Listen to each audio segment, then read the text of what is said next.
एक आदमी था,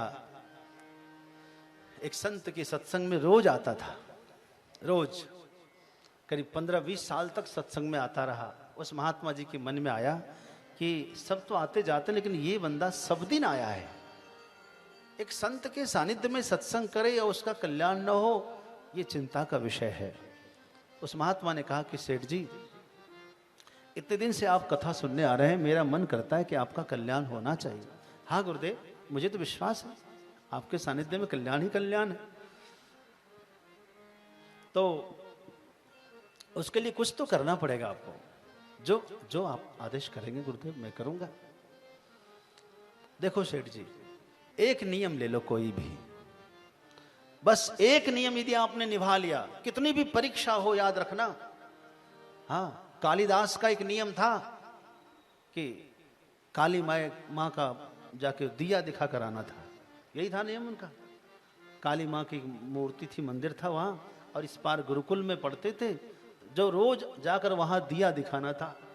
एक दिन बाढ़ आ गई, चारों तरफ पानी पानी हो गया, लेकिन उसका तो नियम था रोज जाकर दिया दिखाना। गुरुजी ने कहा हुआ था।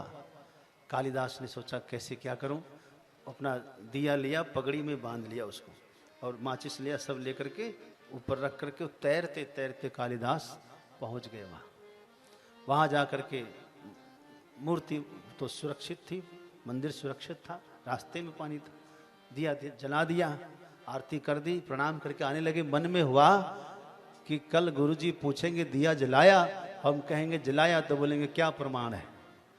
यदि किसी ने कहा नहीं गया होगा तो प्रमाण कैसे दूं, कैसे गुरुजी को पता चलेगा हमने सचमुच में दिया जलाया कि नहीं जलाया। तब उसके मन में आया कि कोई पहचान छोड़ के जाना चाहिए। तो देखा कि एक जली सी वो सलाका वो पानी में बह रही थी, उसको उठाया और काली माता के गाल पर उसने लिख दिया। क्या लिखा? कालिदास। उसके मुंह पर जो लिखा उसी लिए काली मां हंस पड़ी और मूर्ति से प्रकट हो गई। कालिदास, मैं तुम्हारे पर प्रसन्न हो गया, तुमने आज हमारा दिल जीत लिया। इस नियम का निर्वहन करके मांगो क्या वरदान चाहिए। मां, मुझे सब लोग जड़ कहते हैं, जड़ बुद्धि कहते हैं, पागल कहते हैं, मूर्ख कहते हैं, और यहां तक कि मैं तो घर से भगाया गया हूं। मेरी पत्नी ने धक्के मारकर मुझे भगा दिया है। हाँ, वो इसलिए कि जिस दिन तू पढ़ लेगा तो घर में आना, मूर्खों के साथ मुझे नहीं रहना है। घोर अपमान सह चुका हूं मां, आप कुछ ऐसा करें कि मैं कुछ जान जाऊं। जाओ, मेरा आशीर्वाद है। आज जो है नवरात्रि की सप्तमी की रात्रि है, महाकाल रात्रि। जितने ग्रंथ तुम उठा लोगे सब तुम्हें स्मरण हो जाएगा।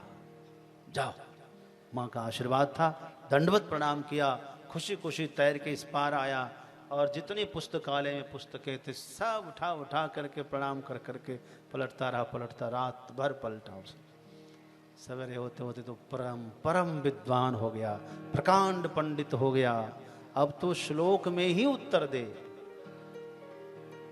सवेरा हुआ, गुरु जी को दंडवत प्रणाम किया, संस्कृत में अपना परिचय दिया। गुरुदेव ने कहा ऐसे कैसे हुआ? तब उन्होंने सब सुनाया कहानी। गुरुदेव ने कहा कालिदास, तुम तो भाग्यशाली हो, तुम्हारी इस निष्ठा ने मातृशक्ति को प्रकट होने के लिए मजबूर कर दिया। इसलिए बंधुओं, जो करना आप निष्ठा से करना, दृढ़ विश्वास के साथ करना। आपकी परीक्षा तो होगी, लेकिन पास भी आप ही होंगे। ईश्वर आपकी परीक्षा ले सकते हैं, लेकिन आपको फेल नहीं कर सकते। जो हमें परीक्षा ले रहा है हमारी भलाई के लिए, वो हमें फेल कैसे होने देगा? वही हमें विजयश्री दिलाएंगे, वही हमें जो है उत्तीर्ण करेंगे, वो उनका आशीर्वाद है ना। ये मन में पूरा विश्वास रखना।